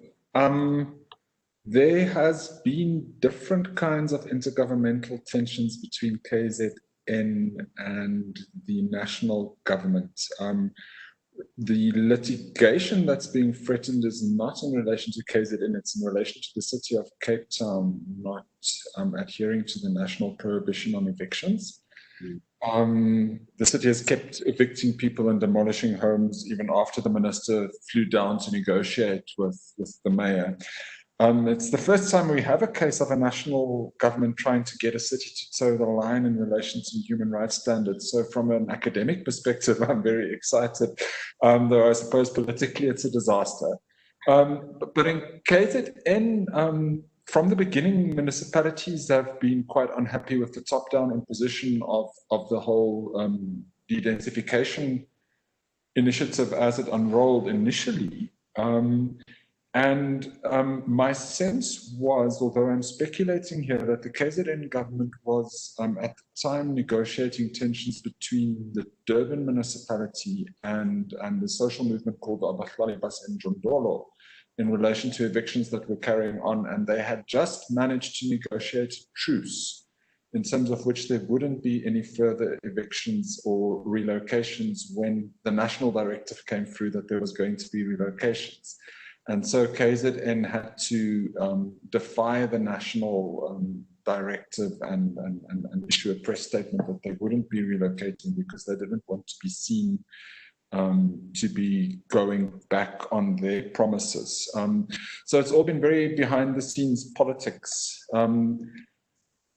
In relation to David's questions, yes, very much. We haven't really had any real jurisprudential elaboration on the content of the environmental right in the Constitution or the substantive principles in NEMA. NEMA litigation has been very administrative law focused, if I can accuse it of doing that, whereas constitutional law-wise, the only real elaborations on the Section 24 right that we've had has been the Kyalami Ridge decision that rich people's environmental rights have to yield to the emergency needs of poor people, which is welcome. And then a little bit of acknowledgement of intergenerational equity as a principle in sustainability. But not really any elaboration on what the right to a healthy environment or an environment conducive to health and well-being means, what the obligation on the state to protect the environment means. I mean, NEMA is a good statutory elaboration, but in human rights law, that balance seems to me to be missing. The last question also from David was, have there been any test cases in relation to gaps in the overlaps between the policies that I spoke of? Not in relation to those gaps, no, but what we have had are cases that have triggered the upgrade of informal settlements programs. So cases where, due to the gaps that I was highlighting, municipalities were not implementing the UISP. There's been two decisions, one the Nokopjana case, where the court ordered the provincial government to take a decision that would enable the municipality to implement the UISP when it was stalling. And then another, the Milani case, where the city of Johannesburg wanted to go ahead with a rollover upgrade, but relying on the right to housing, it the court ordered that the city has to look into implementation of the UISP instead.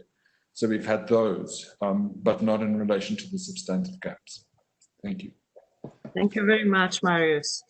We have a question from Peter, actually comes from me. And my question is, how do you think that gender can be taken into account, gender and racial and other features can be taken into account when formulating responses to the pandemic or similar emergency situations in the future at city level? I know it's a very general question, but I would appreciate your reaction to that.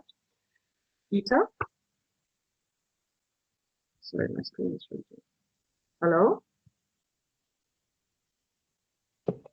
Oh, sorry about that.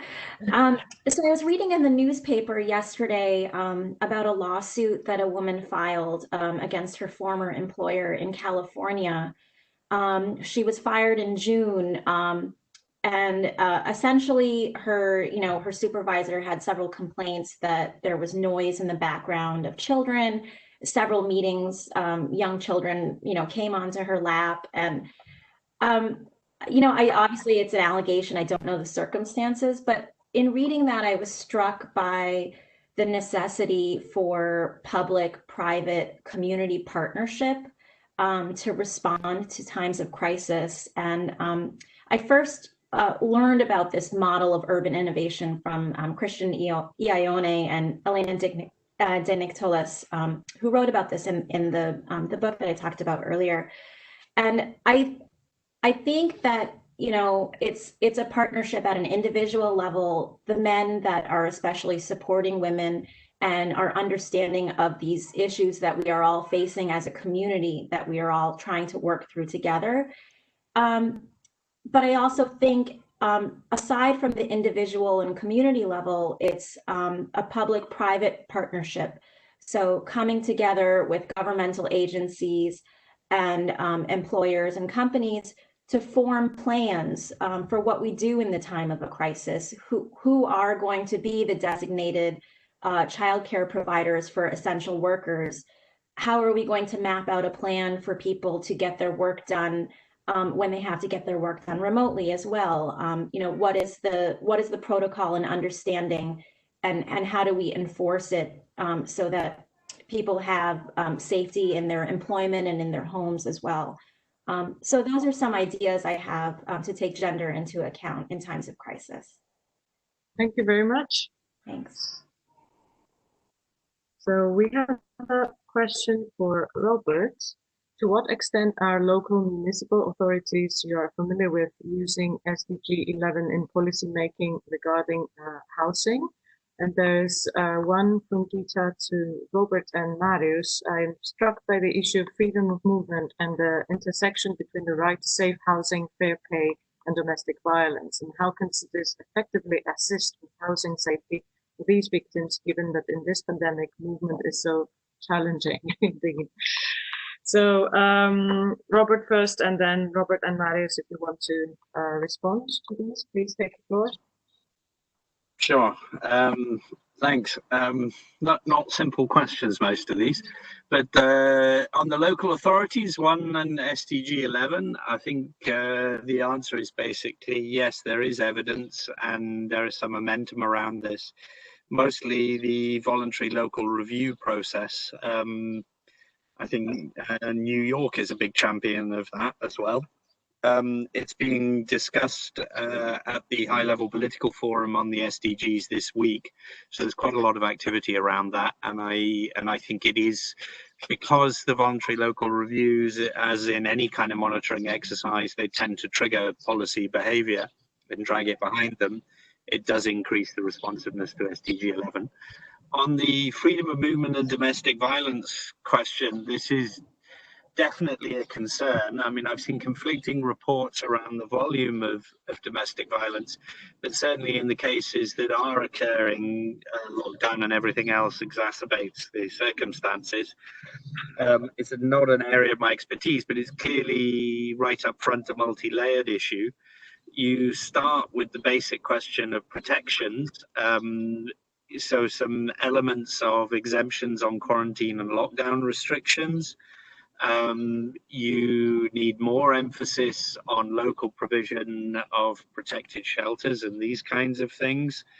But then I think there are a number of layers that go well beyond that will have to be linked into social policy, and also the question of welfare. It's not just a question of housing, but also food, income, children, those kinds of things. So how do you relocate? But at the basic level, there is a real risk in a number of countries where women who are, particularly women, I know it's not exclusively, but particularly women who are facing abuse in the home have been struggling a lot with being picked out by security forces for breaking lockdown. Where possible, that obviously needs to be clamped on, but it's an issue. Marius? Yes, Gita, the domestic violence issue was raised near immediately after the lockdown was announced in South Africa. And indeed, we then had high-profile increases in domestic violence to the point where the president on a national television address highlighted the gender-based violence issue and condemned this. Right at the beginning, as the issue was raised, a national exception was then announced on movement restrictions to allow people who are seeking to escape domestic violence not to have to adhere to the lockdown restrictions, or to not have to adhere to movement restrictions. And then I only saw reports of Johannesburg and Durban, but at least both of those loudly and communicated their intent to address the issue and to both extend the number of shelters and extend the opening hours of shelters. I haven't seen any follow-up on how that's gone in practice, though. Thank you. I think it's been a challenge worldwide. So yeah, really something we need to think about. We have a question for all speakers, but I would like to ask you to keep this one for the end as your closing statements. And the question is the following: what do you think has been the main innovation in urban law that has led to the COVID-19 and that will transform the legal frameworks of the countries? So it's sort of the lesson stock-taking question. And I would like to ask you to come to this question at the end before we close. So we have another one from Gita to, no, sorry, I just read this one. One for Roberts. In Brazil, there is an inversion of the centralizing tendency in public policies to deal with COVID-19. There is a hyper-affirmation of municipalities' autonomy and individual liberty to justify a big void of regional and federal action. A particular situation in the global context, how to deal with that and recover the regional dimension on urban planning in questions like water and sanitation policies. And we have another one for Roberts. In order to build cities resilient to health crisis and considering that inadequate housing has been a hotbed of COVID-19, do you think that the right to adequate housing could become a duty for public authorities and a right of other citizens, at least neighbors? Robert. Okay, yeah, continuing with the easy ones. I think I would, at the risk of being controversial on the hyper decentralization situation in Brazil, I mean, I don't think Brazil is alone. I mean, obviously, every country, these things take a slightly different trend. But I think there are a few other countries where this has also occurred. I mean, certainly, I think it's a feature of the US in many ways. Overall, to be honest, I mean, I can see the concern about the implications for regional approaches, but overall, I think it's a positive thing. I think municipalities, even when they do manage to accumulate much more authority and room for maneuver, as in the current situation, they're still faced with having to be very responsive to their citizens at the level of practical need. They have to look at the provision of water, power, street cleaning, whatever it may be. So the incentives around cooperation and integration, I think, are likely to be stronger on municipalities than they are on national governments. So I think that, combined with the fact that cities in and of their own right, even megalopolises, are unlikely to ever achieve complete outright legal and political dominance, it means that them being stronger is going to fit it better into a system of checks and balances and is likely in the long run to lead to better outcomes, whether that be at a national or regional or a local level. I think it might take a bit of time to settle, but I think that will come. On the question of adequate housing, I think my first response would be it's not going to become a duty for public authorities, because technically speaking, it already is. The extent to which they're really able to act on it and focus on it, I think, is shifting, because I think it's beginning to be seen not only as an issue of those who are concerned for those who are vulnerable, but it's beginning to be seen as a concern for everybody at the city and the society at large, which hopefully means we can crack the biggest problem, which is really whether we are going to raise and allocate resources to it. Most of the cities that don't spend very much money on social housing don't raise very much money in tax, and usually that means who aren't they taxing? They're not taxing the better off people in the city. So it is a catalytic issue for a number of other questions in the city. I hope that will move forward, but you know, politics can be a tricky thing, and humans tend to forget a crisis very quickly. Hopefully we won't forget this one as quickly as we forget some others. Over. Apparently, this is a very transformative crisis. We have another question coming from the Philippines, and again addressed to you, Robert. And the question is, what measures should the public sector or the central government explore or prioritize to meet adequate housing needs post-COVID-19? And a little bit of context that in the Philippines, national government has pushed for de-densification in urban metropolitan cities to prevent overcrowding. The checks and balances do need to be in place. So I don't know if you have a response for that. Well, it's a really big question, but I'll sort of skip to a couple of basic points. I mean, I think one, hopefully this can push for better quality policy and law, which focuses on the kind of outcomes we want much more directly, not so much process oriented, but really looking at what are our goals. For example, we find in many countries that you will sit with a provision that you must have 15 or 20% social housing in a new development in a country that might have 50 or 60% need for social housing. So clearly you've got a fundamental policy problem there because you're not aiming to provide as much as is needed. If your starting position is failing, then where are you going to end up? So I think the current crisis pushes that into a new debate a lot more. For example, if we're talking about that specific question, and I'll end it here, but we could have a whole other meeting on this, I would stress. But looking at the question of de-densification in Philippines, de-densifying for who and with what outcome? Because if you're just de-densifying because you want to make middle-class neighbors of a low-income neighborhood feel better, you're not actually, that's not helping anybody. You need to help who are the residents that you are de-densifying, which means where do they end up? What are their outcomes? What are their guarantees? And historically, governments are very, very poor at living up to those. International law says they must provide those guarantees. It's very clear, but most of them don't live up to that. Hopefully this crisis will provide us an opportunity.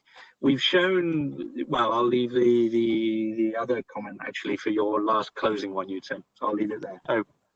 Thank you. So yes, I would like to go to that and start to reverse the order of the speakers. So I'd like to ask Anna first. I remind you that the question is, what do you think has been the main innovation in urban law that has led to COVID-19 and that will transform the legal frameworks of countries? And Anna, if you want, we also have a question, someone requesting your position on the Brazilian question. So if you want to say a few words, but please, we do not have a lot of time, so please try to be brief and stop. Thank you. Yes, so what we see at the federal, so housing and adequate housing in Brazil is a shared competence between the municipality, states, and federal government. So they all have a shared constitutional obligation to provide housing. But as we know from times when now the federal government is withdrawing from that responsibility and ending all housing programs, then we have municipalities stepping up to fulfill that function that should be shared competence. So through different political times, we have a different balance in intergovernmentality when it comes to informal settlement upgrades and housing. What we see at the federal level right now is surreal because the executive power, the executive branch denies the impact of COVID and is skeptical about implementing laws. So yes, 2 days ago, the president vetoed access to water and healthcare in indigenous territories in Brazil. And as a response to that, the Supreme Court is trying to remediate that situation. So what we have now is, regardless of political positioning, those that believe in the impacts of COVID in Parliament, in Congress, and in the Supreme Court, trying to counterbalance the lack of policies at the federal level. And then, as we see here in the United States, we have states at odds, several states at odds, several state governments at the odds with their federal government on how to approach responses to COVID and post-COVID. So I hope that answered that question.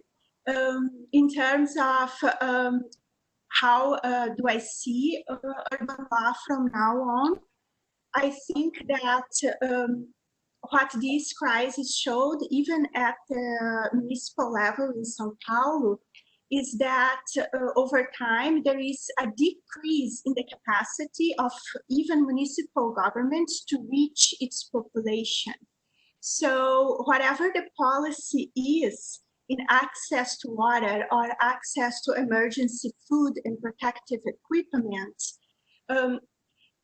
there needs to be a partnership with organized civil society, because there are no mechanisms in place for the government to reach its populations. And in my work here in the United States with refugee-run organizations, I noticed the same thing. The county health departments have a very difficult time to translate information and to reach out to resettled refugees in the United States. And what we see in informal settlements, unfortunately, after so many years of progressive land use policy, well-established land use policy, we still see a lack in the implementation. So I think that even though Brazil has been considered a country for participatory planning, there still needs much more to be done in the respect of strengthening local governments and their relationship with organized civil society to better serve indigenous communities and to better serve those living in informal settlements. Thank you very much, Anna. Robert, your closing. Well, my two quick ones would be, well, first, I think the biggest and perhaps most surprising innovation for me has been how widespread the bans on evictions have been. Particularly when we were told for so long before that it wasn't possible to intervene in systems and processes like this. You know, between that and some of the action on homelessness in some countries, suddenly the impossible has become possible.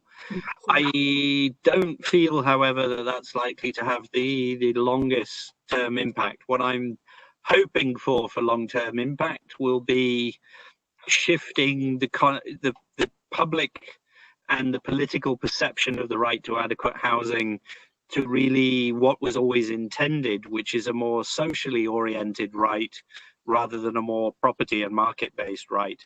Because I think if we can get back to thinking about towns and cities and housing from the point of view of public health, from social welfare, from economic inclusion, then I think we get closer to what SDG 11 is all about. Over. Thank you. Gita? Yes, I think that, you know, what has led us to the current crisis is really this friction between national, state, and local government and this attempted prohibition against urban innovation.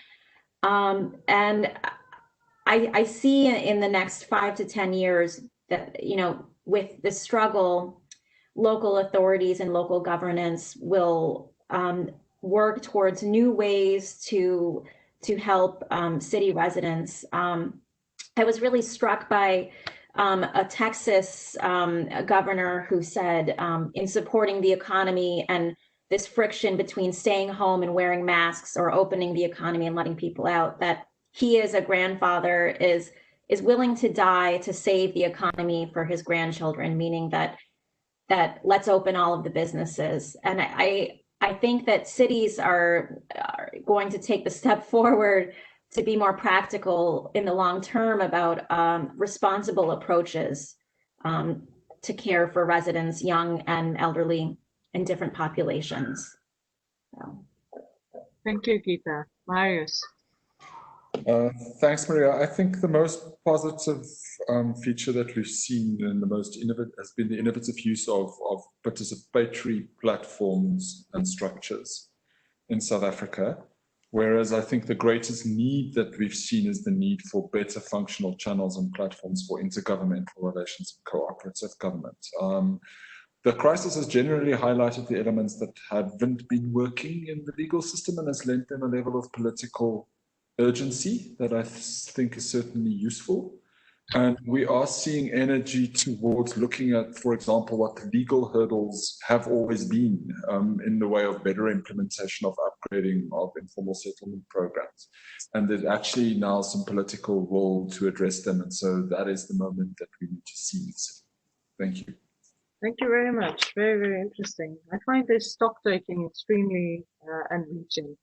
So I would now like to invite Shipra Narayansuri, who is Chief of Urban Practices Branch of the Global Solutions Division at UN Habitat, to say a few concluding remarks. Shipra, you have the floor. Thank you, Maria. I've been quietly listening. Very, very, very interesting discussion, and thank you for having me with you today. It's been it's been very enlightening, and thank you all for having this very frank and open exchange around some of the critical issues that we're facing today. I think for me, I noticed you were talking about, what has been the innovation and what is the stock take and what are the challenges. For me, I think I was saying to someone today, what COVID-19 has done is it has sent such a strong message around, the issues of deep-rooted spatial inequalities in cities and human settlements, structural fragilities of our societies that we could never do as effectively over the last several years. It has really brought into very sharp focus. It has shown us that those who are vulnerable because our policy making has not worked, our planning has not worked, our legal system has not worked for those people. And they will continue to be, and they are even more vulnerable due to this crisis. And they're caught in this vicious cycle. And the only way we can break that vicious cycle is by what was just being said by the demonstration of political commitment, the working towards impact and not just process, as Robert just said and has been saying in our shop for many years, and by working together. And the other thing that COVID has shown us in the places which have overcome or are in the process of overcoming the crisis or recovering from it is the importance of multi-level governance, the importance of collaboration, the importance of multi-stakeholder engagement, and the importance of multi-sectoral action. It is not something, it has shown us that one thing in one corner of the world can impact us all, will impact us all, much more than even the climate discourse managed to bring people around. So I think that's to me has been one of the biggest revelations of this crisis. I think it's also shown us as I was just saying, the importance of better policy, better planning, and better legislation. Cities and countries that have actually managed to cope with the crisis have had a combination of these and have been focused on looking at the impact of these planning, policy, and legislation. And I will always use these in the same breath because I think they go together. But the importance of these three dimensions of governance really working for those being left behind, and that impact orientation that Robert was talking about. The crisis has also shown us that change is possible.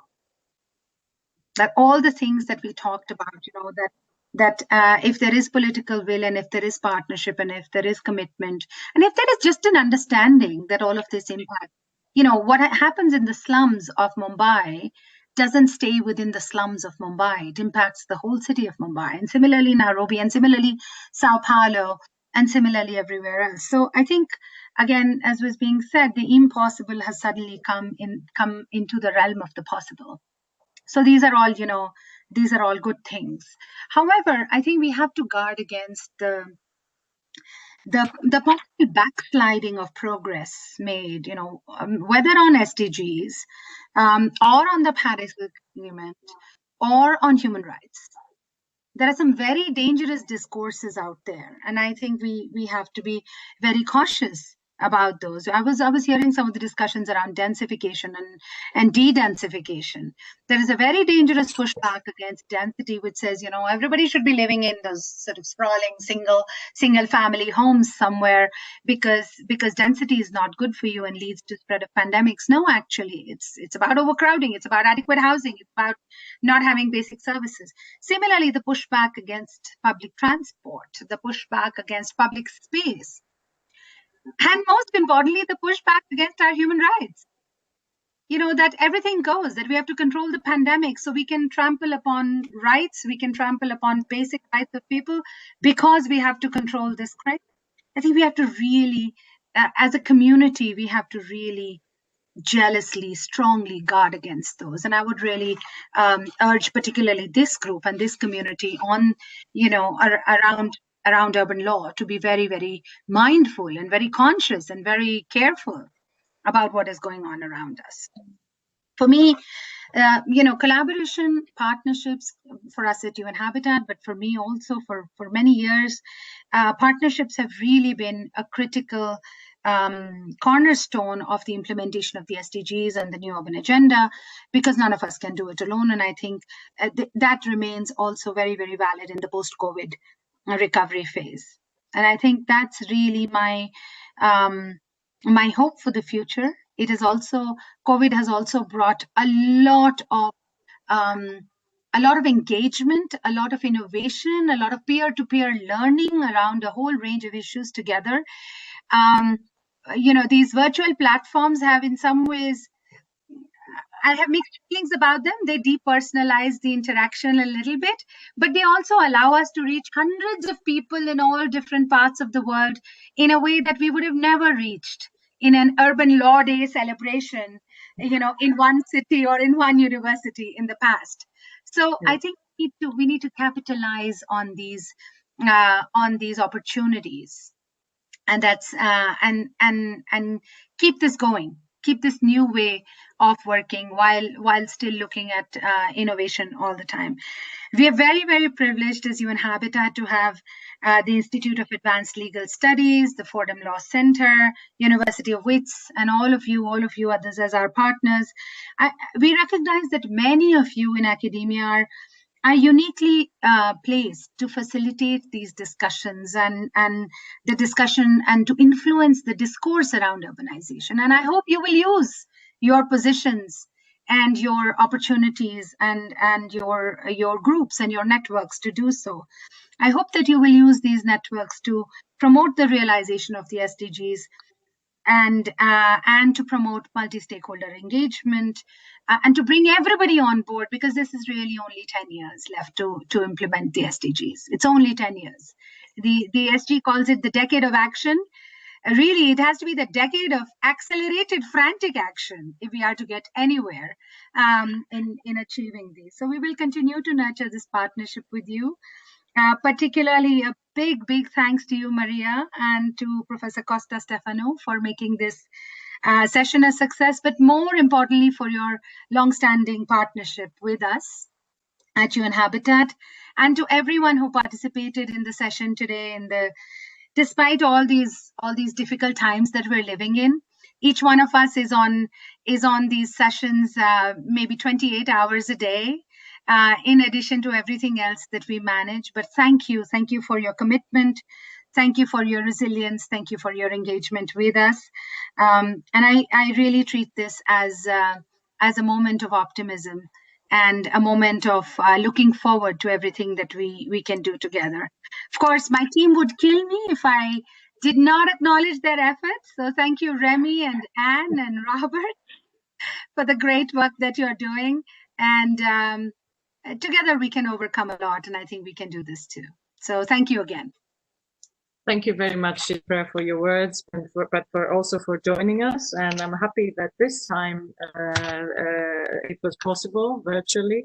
I would also like to thank Anne for her work and for the work that we've been jointly doing for all these years, and all the other UN Habitat colleagues. I would like to thank Leon for facilitating this WebEx platform.